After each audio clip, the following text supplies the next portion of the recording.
With the first game between DetonatioN Gaming and AHQ Esports Club. Yeah, Pirameki in blue for DetonatioN Gaming and Morrislin in red for AHQ. Just see the Ice Spirit there, Ice Golem from both players. So this could be any deck right now. Mega Minion, maybe Expo decks? With the Mega Minion, it is still possible, but with the Royal Ghost, I don't think it's very likely. I think they have a very similar one coming in through for both team. There's the 3 Musketeers dropping down already. This poison is going to get some massive values here. Not too much though, but these decks are very quick in cycle. Very, very quick in cycle, actually. With the log, I think the Royal Ghost did just 1 or 2 hits, possibly, looking at the damage. It's not too bad. Like, every little helps. Here's a Hunter. Usually people try to save that Hunter for things like Golems, for things like P.E.K.K.A, because he does such a good job at making sure that everything big gets shut down. Yeah, mostly for close. defensive use. But we know that Tornado is not available, so Morrislin just throws out the miner near the King Tower. The Princess to the left, he switches sides. Now going on for the attack. Hog Rider. And there, one. Yeah, 2 hits from the Hunter kills it off. It does get 1 hit though. That's okay for a Hog Rider. So, but we are going to have some switches coming up. As Pirameki is still wanting to push the right one, as that's the one that's pretty much damaged to 1800. Morrislin, he's going to focus on defending and pushing it on the left side. We're going to have a unique attack where both players actually looking for the other lane instead. Yeah, Morrislin has a pretty decent advantage at this point, but that advantage just disappeared with that Musketeer there hitting that tower way too many times. The Royal Ghost is already there to take care of the miner. Some damage, I would say. About as even right now, but the Hog Rider going straight in the log, trying to delay a little bit. Still gets 1 hit. Yeah, good fireball there. Down to 697 on that left-hand side. And 3 Musketeers played at the back, split 2 and 1, but I think maybe at this point you'd want the 2 going on the left-hand side. I think he's willing to sacrifice a little bit and delay as possible to make his own push to the right side. Oh, as beautiful is there. now caught. Basically, the Musketeers doing free damage will be right after the Mega Minion is dropping down. But will he be able to defend the push that's going to come here from Morrislin on that left-hand side? The miner comes in. Luckily, the Royal Ghost was right there to take that aggro. He was actually reading that cycle perfectly, because that has been the pattern so far onto the left side. 5-4-4. There's a fireball. Single hit with the log will just finish the game, so he has to defend it, but that's going to be it. Pirameki taking the first game. Throwing a bunch of spells along with the Hog Rider that goes directly. You can't be the same for all the units. All right, so we are going to get into game number 2 here. Pirameki once again in the blue. Morrislin once again in the red, and an Elixir Collector comes down straight away for Pirameki. There's a miner and a poison. Good bait by Morrislin. And Pirameki, of course you would think the miner would come directly to your Elixir Collector, but no, he had the poison, so why waste your miner also? There is also the other issue. If you go for that Elixir Collector and it drops and your miner is right in the middle, it'll walk to the King Tower and activate it because he's in that position. It's possible, but with that, Morrislin actually got some value of that good trade at the beginning. Battle Ram all the way from the back. And it looks like Pirameki's going with a charge deck here. If that Battle Ram connects, it's going to do a lot of damage. There we go, 400 damage on the bat. Oh, that tower is going down so quickly on that top right-hand side. The poison not really connecting with the Barbarians. Did not help too much. And Hunter only getting a small amount of damage compared to how focused it is onto the right side. Pirameki, of course, will be smiling after this. Yeah, has a big advantage right now. He's 1 elixir up. There it goes down the Elixir Collector. Save some of that for later when he needs it. There's the Royal Ghost and the Ice Golem again on the left-hand side, but the Battering Ram used defensively here to make sure that Royal Ghost doesn't connect. Perfect Goblin Gang to make sure the miner doesn't attack the tower as well. That's the thing with the log, you will take out and do so much damage to all the units in the ground. Bats just to secure a few damage, but he does have the elixirs to go in this case. Where does he really want to pressure the giant onto the left side? Delaying, but it is very slow, so it has to bring down the horde as long. Yeah, that minion horde will take down that Royal Ghost as it gets 2 hits in. And Morrislin once again has taken a very slight advantage in the terms of health on these towers. Will he be able to keep it this time though? There's 3 musketeers. A lot more than 3 minions for sure. The log comes in, does take them out with that poison as well, and the one on the right hand side is going to town on that Mega Minion. Looks almost like a disaster for Pirameki. Maybe he does have another cycle, but Hunter will be so effective against all the giant and the minions right behind them. Yeah, the minions will go down. One shot there, so many, but the battering ram connects. Goblin Gang behind, and Bats. This is really dangerous now for Morrislin. So many hits. Law comes a little bit too late, down to 31, and Zap. And anything will just finish that tower for Pirameki. Will be taking another win in game 2, and will be the ending. Yeah, I believe he's just waiting for the cycle. Yeah, I think he's just waiting now to find that Zap. Oh, maybe not. Ah, yeah, he knew it was over. Anyway, Pirameki takes set number 2. Again, Morrislin looked really, really good for the first half of that match. And right at the end, he starts to slow down a little bit and ended up losing. All right, so we have Lewis+koo, DetonatioN Gaming in blue, and we have xiake and YaoYao in red at the top. In comes a miner, connects with the Ice Spirit, and then an Executioner drops straight away. Very interesting choice there. And a rocket to take him out instantly. Value earned, and with the tornado, we will have the giant skeletons coming in here. The miner with the trades a little bit from both sides. Yeah, miner hit the tower once, I think, and then changed target to those guards. There's a non-elite, not the ghost guard. Alright, so Executioner in the back. He's going to be leading at the front. Unfortunately, that bomb is not going to do anything way out there away from civilization itself. There's that tornado activating. There it does it. Only a minute in, and their tower's not too much damaged. Yeah, in 2v2, activating that King's Tower before you've done too much damage to the Princess Towers, that's really bad news because there is so much damage potential of the King's Towers in 2v2.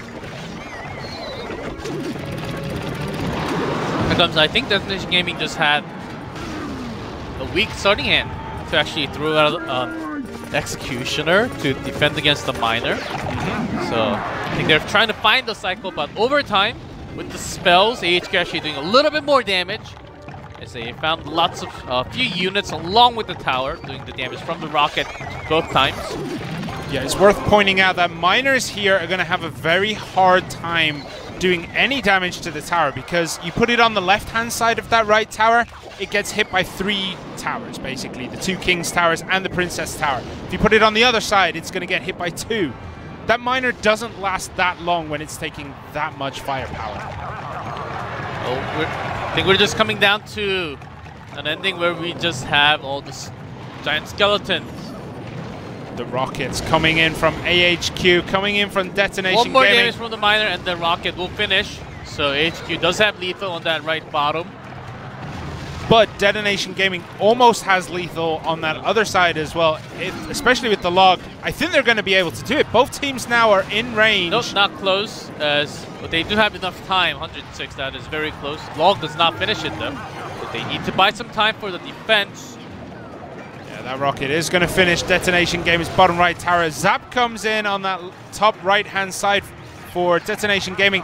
50 HP remaining. It will die to a log. It will die to a miner hit. There we go.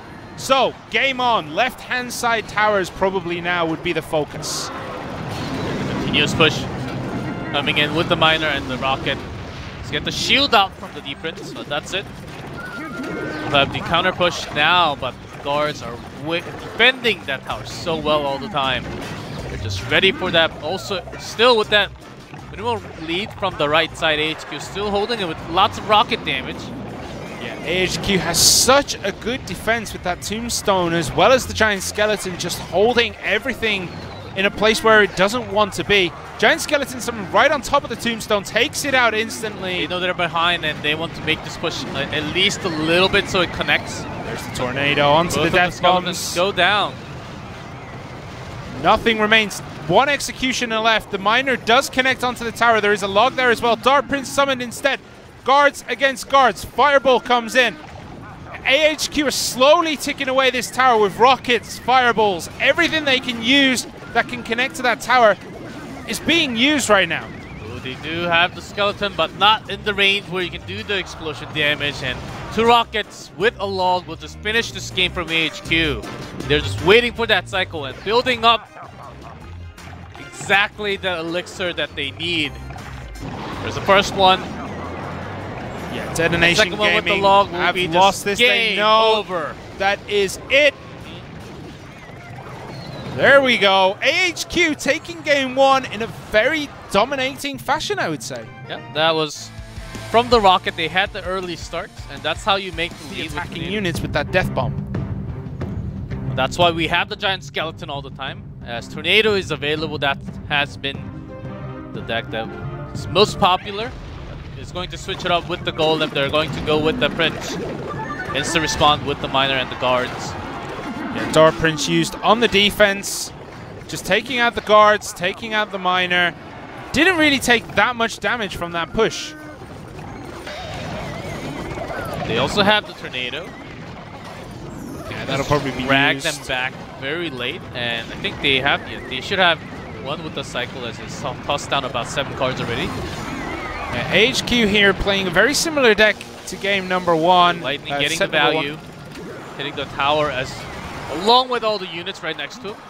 Yeah, DetonatioN Gaming's miner there connected with the prince instead of connecting with the tower. Zap taking out the bats. Guards used to make sure that prince does not connect. HQ, their golem is very much secured by the giant skeleton, but right now we do see incoming damage from detonation a lot more. Quite a few little bits of chip damage there in 1958. There's a rocket. Does hit the Inferno Dragon and the tower, taking that down to 2102. It looks like DetonatioN Gaming took a little bit of a leaf out of AHQ's game book from that last game, making sure those rockets do connect with high-profile units as well as the tower, putting you at a massive advantage. But the tornado used to make sure that giant skeleton goes the wrong side. Goes straight in. Executioner will not be enough. There's a rage, and also the bat. Game-changing tornado.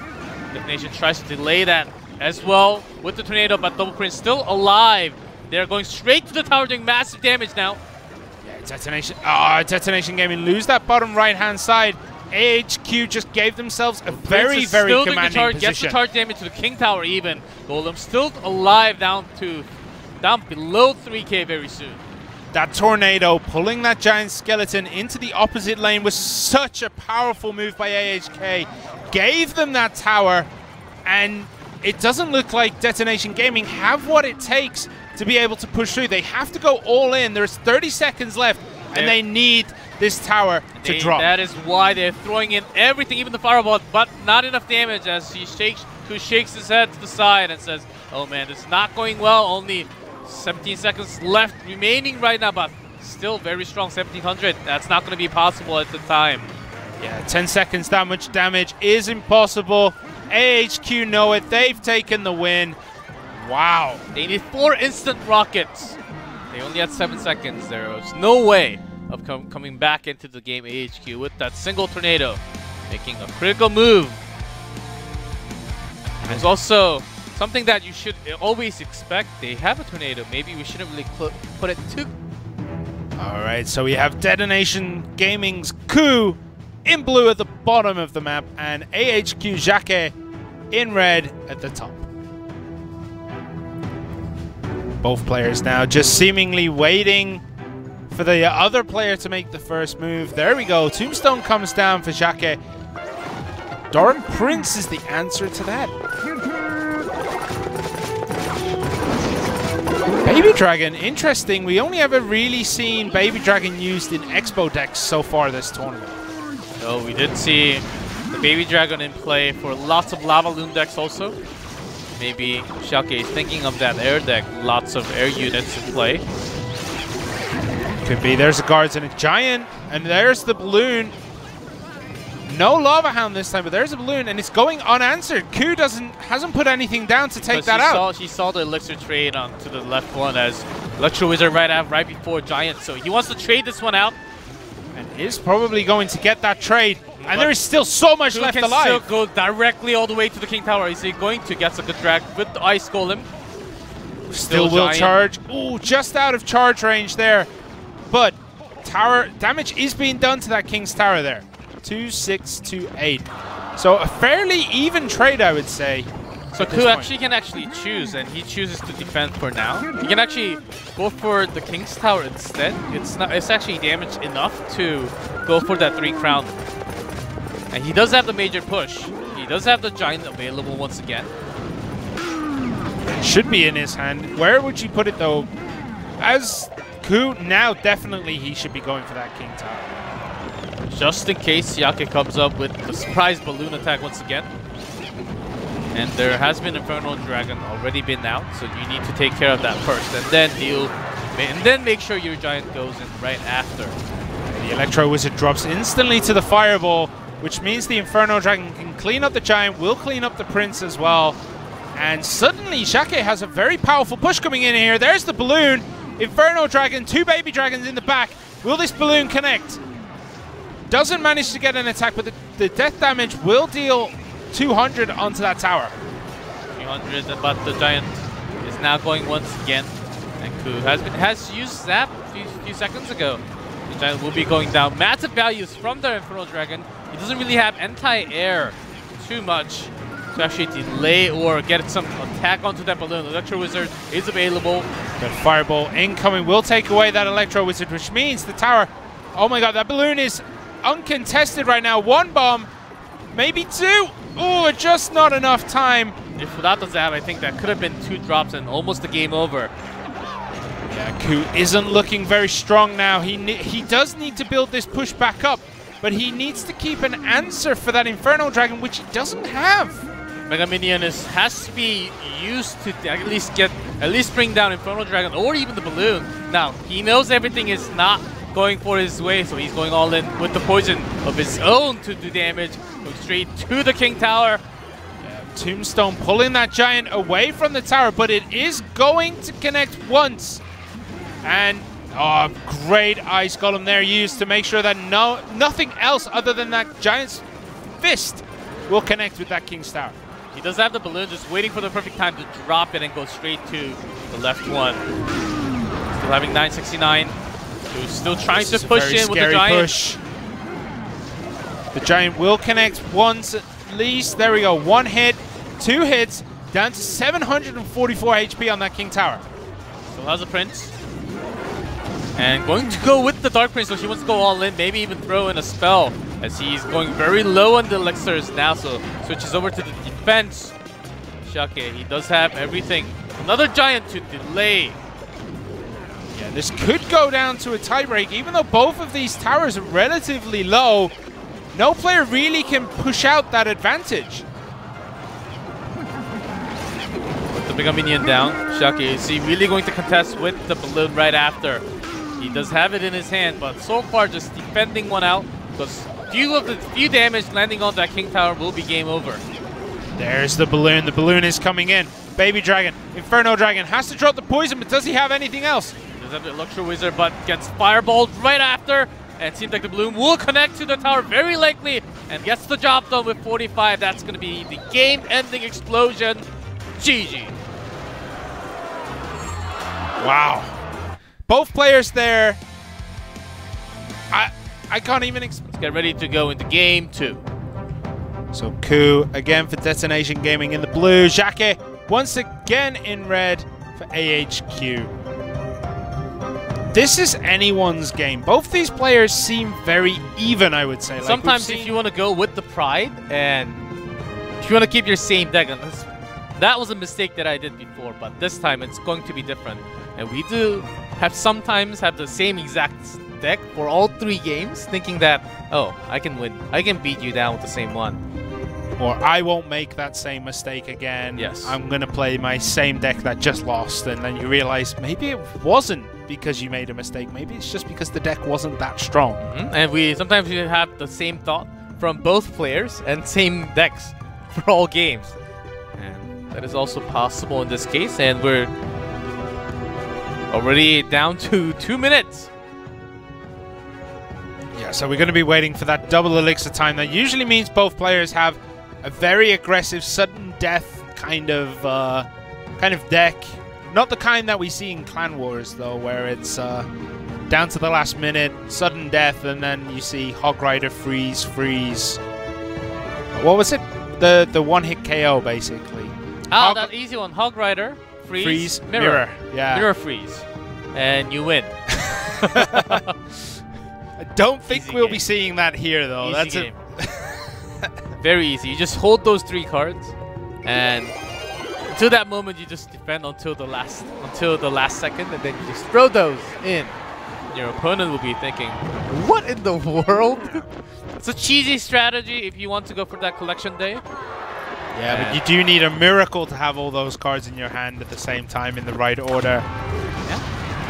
Oh, massive fireball value, even onto the Golem.